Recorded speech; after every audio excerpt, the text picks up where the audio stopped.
of our country, it has been necessary at times to use the military to do the dangerous work of protecting our lands and freedoms. Sometimes it has been necessary to send our soldiers to foreign countries to help other people protect their freedoms and lands also. World War I, which began in 1914, is an example. More than 4 million American soldiers fought overseas in that conflict. An agreement to stop the fighting, an armistice, was signed in 1918 at 11 o'clock in the morning on the 11th day of the 11th month, November. After the armistice was signed, there were many celebrations in the United States and in many other countries. 1 year later, in our nation's capital, Washington, D.C., President Woodrow Wilson declared that November 11th would be called Armistice Day, to honor all the war's veterans and to remember the many sacrifices they made on the battlefield. The holiday was celebrated every year after that, although it didn't become an official federal holiday until 1938. By that time, everyone hoped that wars among nations would be a thing of the past. But in 1939, another and even worse world war began far away on the continent of Europe. Within several years, American soldiers left their families, homes, and jobs to fight in distant places.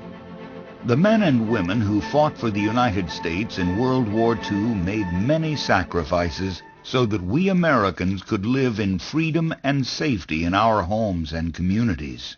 Finally, in 1945, a peace agreement was signed, and the troops came home. The United States and its friends won the war and celebrated. But another conflict began 5 years later in Korea, a country on the continent of Asia. Once more, our country's men and women in uniform found themselves far from home, far from their loved ones. Once again, they faced many hardships to help the world be a better, safer place. When the fighting came to an end in 1953, President Dwight Eisenhower changed the name of Armistice Day to Veterans Day to honor all veterans, not just those who had served in World War I. And so, special ceremonies are held every November 11th to honor the brave men and women who have done so much for our country. On that day, a wreath is placed at the Tomb of the Unknowns in Arlington, Virginia, a burial site where unknown soldiers from different wars are buried. People also gather at war memorials on Veterans Day to honor fallen heroes and heroines. The World War II Memorial in Washington, D.C., and the Vietnam War Memorial, also in Washington, are two of the most well-known. For the people who gather there, it's a time to honor and remember the brave military men and women who lost their lives serving our country. Many do so by making a tracing or rubbing of the name of a remembered comrade. There are also Veterans Day parades in many places. Patriotic music, floats, and marching soldiers are seen at these events. Of course, veterans participate too. And, as you might expect, speeches are given. I encourage all Americans to recognize with appreciation the sacrifice and service of all our patriotic veterans. Veterans Day events are found in both small towns and large cities all across America.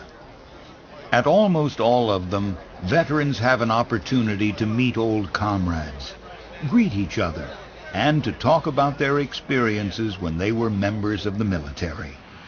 At veterans hospitals, where injured or sick veterans receive medical help, something else takes place on or near November 11th. That's when family members, friends, and volunteers often make a special point to visit those who have served in the armed forces. Making hospital visits to veterans is still one more way to say thank you to the people who have helped preserve our freedom and safety. At some schools, members of the armed services or veterans groups give speeches to students and their teachers as the holiday nears. They often talk about their experiences to help everyone understand what it's like to be in the armed forces. In times of war, students may take on special projects for Veterans Day, such as making cards to send to members of our military stationed overseas. The cards often thank our men and women in uniform for their hard, dangerous work and show support for them. Gathering, packing, and sending small presents to members of the military is another Veterans Day activity in which